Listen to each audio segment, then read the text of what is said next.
The storm was not a storm. It was judgment. It came without warning, swallowing the horizon in a curtain of black thunderclouds. Waves rose like titans, colliding and collapsing in roars that drowned every prayer. The sky itself seemed to scream as lightning tore through its heart. Captain Ardenlock gripped the wheel the Ceres wound as the ship tilted, its wooden spine groaning beneath the sea's fury.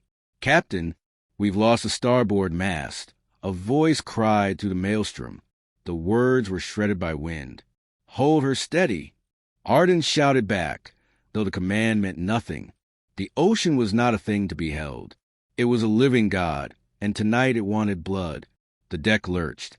Barrels broke free, men screamed, and the ship cracked in half with sound like bones shattering beneath divine wrath. The next instant, the sea rose to meet them, black, endless, merciless. Arden was thrown into the abyss. He expected to die. Everyone does when the sea takes them.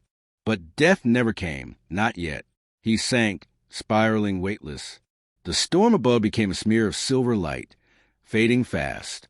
Around him, the dark grew thicker, more tangible, as if the ocean itself had substance, not water, but will.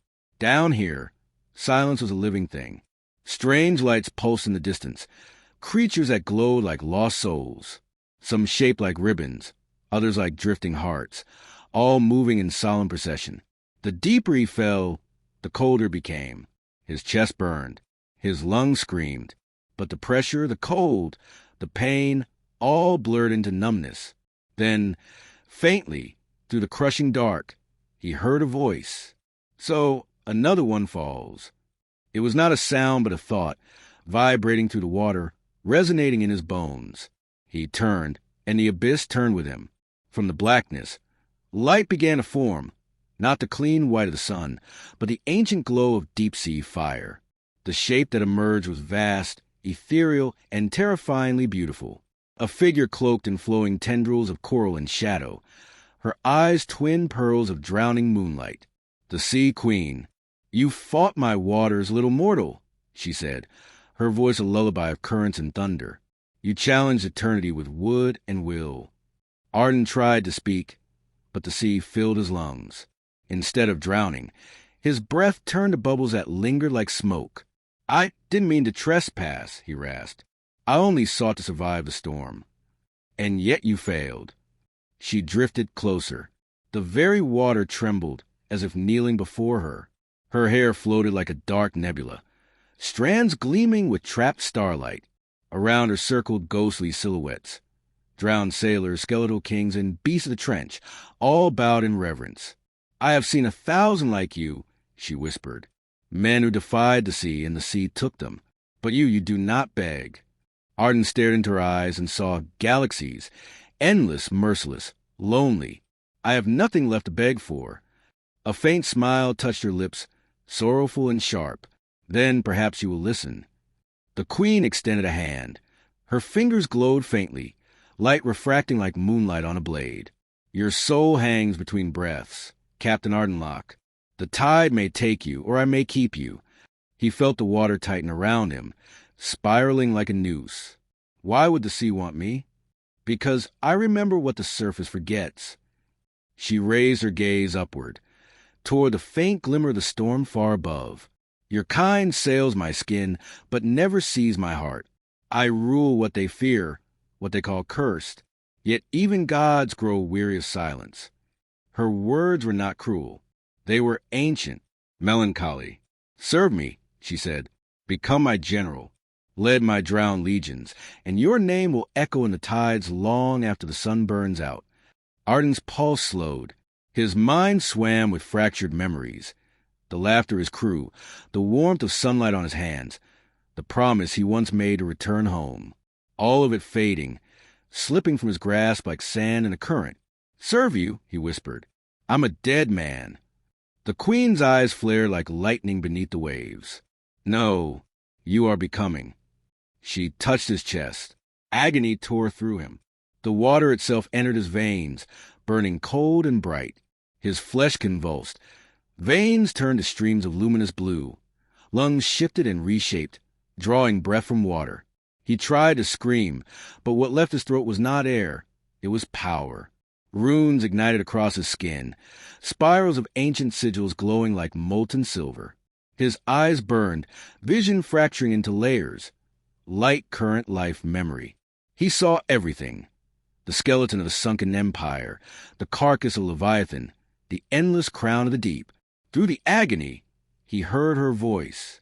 Do not resist the tide, General. Become the storm you feared. His heart stopped, then began again, slower, stronger, in rhythm with the sea. When he opened his eyes, he was no longer drowning. He stood, or perhaps floated, upon the obsidian floor of a vast palace carved from coral and volcanic glass. Towers stretched into the endless dark, lit by rivers of glowing plankton. Thrones made of ancient bones and shimmering pearls encircled him. The air, or whatever passed for it, was filled with the whisper of countless souls murmuring his new name. The Sea Queen stood before him, radiant and terrible, a deity sculpted from pressure and dream. Her crown pulsed faintly with life, veins of coral winding like arteries. Welcome to the Abyssal Court, she said, where forgotten dwell and the drowned rise. Arden looked down at himself. His uniform shredded, replaced by armor that seemed grown from coral and light. The trident in his hand pulsed as if alive, forged from black bone and silver flame. The weight of eternity pressed upon him, yet he felt no fear, only purpose. What am I now? He asked, voice echoing across the hall. The Queen's expression softened, just slightly. Mine! Her words struck like thunder. From every corner of the hall, the drowned legion stirred. Spectral knights in rusted armor, merfolk with glass blades, leviathans whose eyes gleamed like suns, all bowed, rippling the water with their reverence. The Queen descended from her throne and stood before him. She touched his chin, raising his gaze to meet hers. You will command my armies, Arden Locke. You will bring silence to the surface that mocked the sea. You will remind them that the ocean remembers every sin cast into it. Arden met her gaze, and in that endless reflection of blue and black, he saw the truth. She was not offering salvation. She was offering immortality, wrapped in servitude. Still, what did he have left to lose? He bowed his head. Then command me, my queen. The abyss trembled. The Sea Queen smiled, not as a conqueror, but as something lonelier. Rise, my general. The tides have a new voice. The ocean around them surged, singing in tones too vast for mortal ears. Above, the storm broke, lightning striking the waves in reverent salute. And beneath it all, in the heart of darkness, the Sea Queen's general opened his eyes to eternity. The abyss had a heartbeat.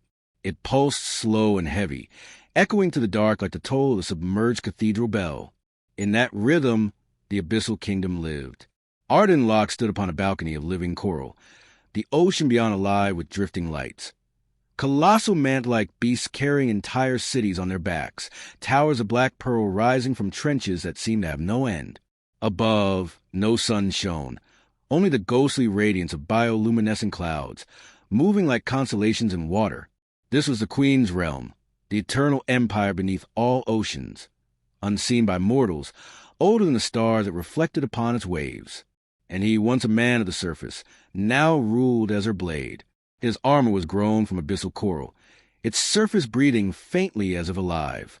Where his lungs once filled with air, now gills pulsed at his ribs, whispering water like silk. His movements were effortless, his strength magnified by the pressure that once would have crushed him. Behind him knelt legions, thousands of souls, their forms spectral and solid at once. The drowned host, warriors taken by the sea over millennia, reborn to the Queen's will. Each one carried weapons forged from the remnants of wreckage, tridents of ships' masts, shields carved from hulls, blades made of whalebone and obsidian glass. They did not breathe. They did not blink. They simply waited. And when Arden walked among them, they saluted, hand to heart, water rippling in unison. At the far end of the coral plain, the Queen awaited. She reclined upon a throne of black kelp and crushed sapphire, her crown glowing faintly in the gloom. Her gaze was a storm's calm eye, endless, unblinking, and devastatingly aware. You grow accustomed to eternity, she said as he approached, her voice resonating to the water like music carried by thunder. "I adapt," he replied, his tone measured. Yet something human still lingered in his cadence, a ghost of warmth. "You still speak like a creature of the air," she observed. "That will fade. In time. Even your name will wash away, as all things of the surface do." "I prefer to keep it," he said quietly. "A man should remember who he was, even if he no longer is." For a heartbeat, her expression shifted. Faint surprise, then amusement. "You are bold to argue with the sea, my general. You wouldn't have chosen me otherwise." The queen smiled, slow and dangerous, but not unkind. "Perhaps you are right." She rose, and the ocean seemed to bend with her movement. Around them, the court gathered, sirens with shimmering scales that refracted light into rainbows of living color, crab-limbed nobles with shells like iron, jellyfish priests whose veils glowed with sacred runes. All bowed as the queen spread her arms. "Hear me, my court." The tides turned once more. The deep trembles with prophecy. Her voice shook the waters. Lightning rippled through the abyssal sky above. The sky dominion stirs again. The angels of the air, those who once chained the oceans in flame and light. They descend upon the surface to claim dominion once more. But this time we will not cower in our trenches. We will rise. The court hissed and murmured, whispers flowing like currents. Arden felt the water thrum with anticipation, the ancient hatred of the abyss boiling near the surface. He understood now why she had chosen him. He was the bridge, the mortal reborn, the blade between worlds. After the gathering dispersed, the queen lingered. "You wonder why I trust you with my armies," she said softly, turning toward a vast window of glass-like membrane showing the endless black sea. "It is not for your courage nor your strength." "Then why?" he asked. "Because you fear the sea. Still, even now, after death, after rebirth, you fear it. And only one who fears a god can truly serve it." He said nothing. There was truth in her cruelty. "You are my weapon," she continued, "forged from drowning, tempered in despair. But a blade that remembers its pain cuts deeper." She placed her hand against his chest, right over the mark that burned there, the sigil she had carved when she remade him. It pulsed once, binding light through his veins. "Remember this, my general. Loyalty in the abyss is not given. It is earned. Fail me, and I will unmake you. But serve me well," her gaze soft and dangerous and divine, "and I shall share with you eternity itself." The queen turned away, her hair flowing like a galaxy unraveling. "Go now. Gather your armies. The surface will soon remember the ocean's wrath." He left her hall in silence. As he strode across the coral causeways, shadows followed. The drowned captains, the siren scouts, the leviathan keepers, all awaited his word. He looked once toward the faint shimmer above, the unreachable line between abyss and world, a place of warmth, of air, of sunlight. He could no longer feel it. Yet, in the back of his mind, it still called to him.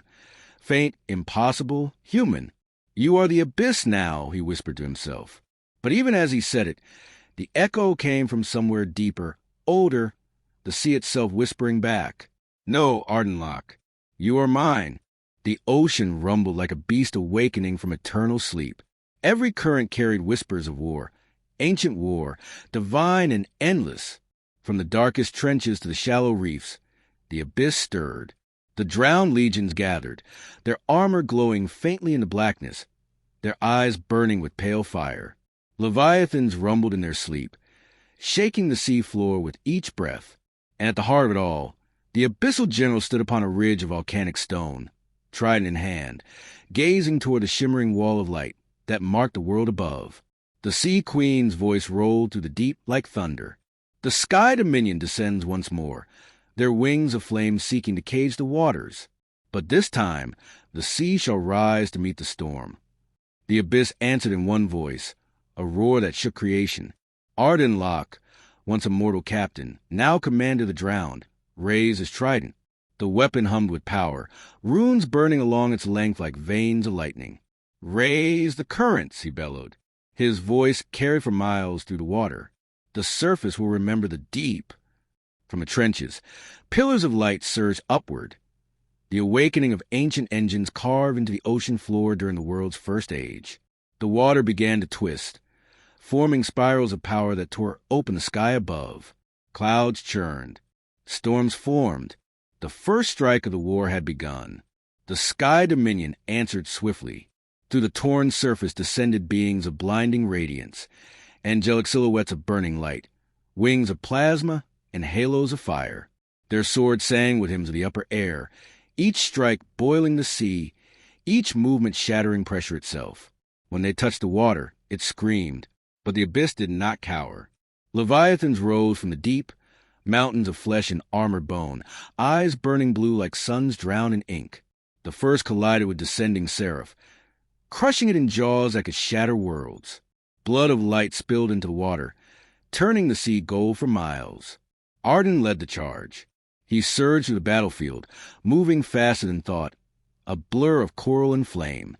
His trident met the angelic blade, and for a heartbeat, heaven and sea clashed. The explosion tore the currents apart, creating shock waves that toppled coral towers and sent geysers of steam erupting to the surface. He screamed to the bond of water, voice echoing like thunder, "For the abyss! For the queen!" Behind him, sirens sang war songs older than humanity. Their voices twisted the currents into weapons.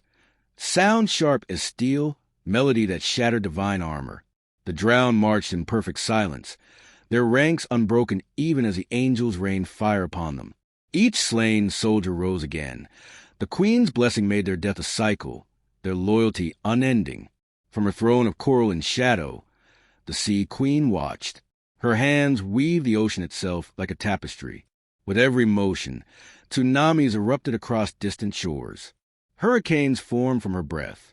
The entire sea became her weapon, a god's will-given motion. "Let the sky burn," she whispered, "for the sea remembers every wound."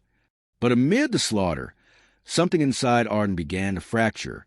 The sight of dying angels, creatures that glowed with beauty and fear, stirred something human in him. They were enemies, yes, but not monsters. And when their light faded, it reminded him of the men he'd once led into storms and never brought home. He hesitated for the first time. That hesitation almost cost him his life. A seraph's blade pierced through his side, a burst of white fire that seared through flesh and coral armor alike. He fell back, the sea around him boiling, his vision dimming. Through the haze, he saw a reflection of his old self, a mortal captain on the deck of the Seraph's Wound, shouting to his crew against the storm.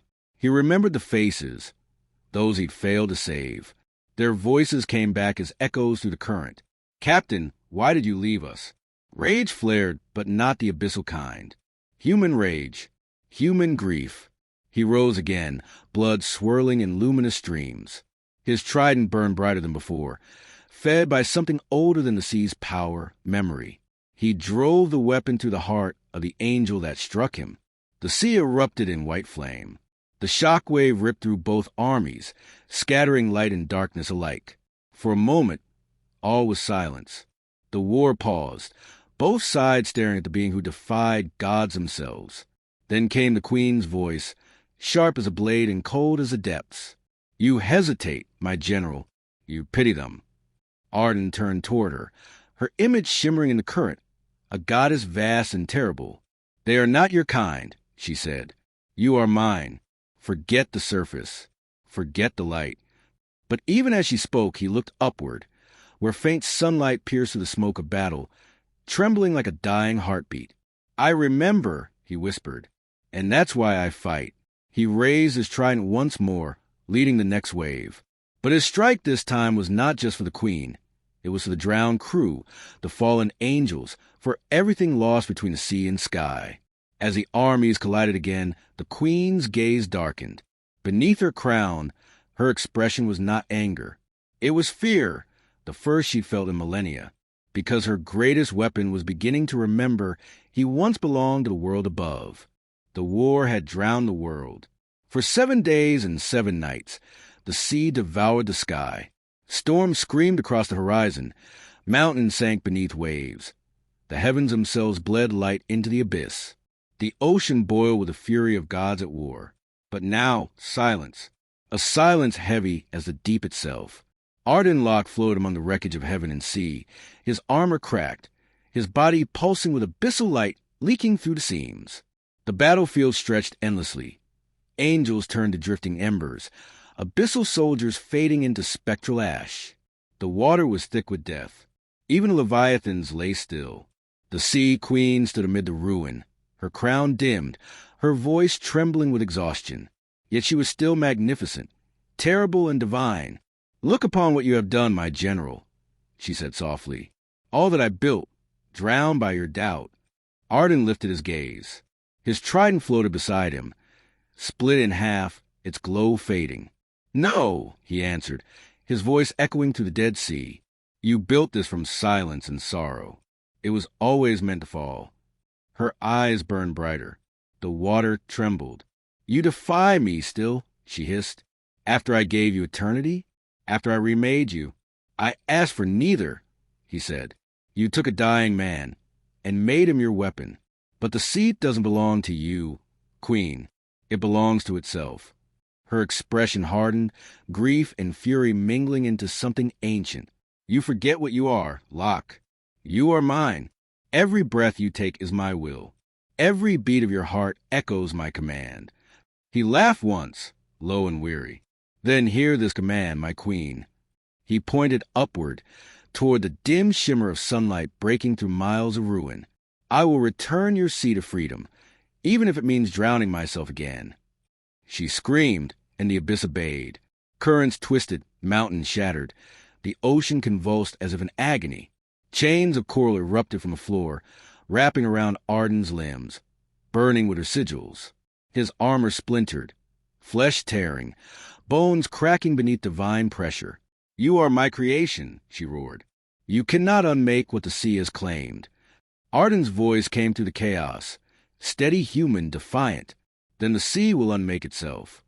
He closed his eyes, and for the first time since his death he prayed. Not to her, to the sea itself, to the silent, endless, living thing that had always been there, older than any god, freer than any ruler. "Remember me," he whispered, "not as your servant, as your son." The ocean answered. The chains shattered. The abyss began to glow, not blue, not black, but white, radiant, pure.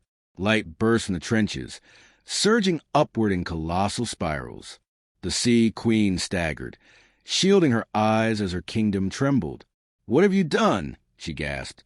Arden's voice echoed through the depths, his body dissolving into the current. Every drop of his blood, every shard of his soul, becoming part of the tide. "You called it eternity. I call it release." The light expanded, swallowing darkness. Every drowned soul began to rise. Their forms turned to streams of glowing water, rising toward the surface like stars ascending to the sky.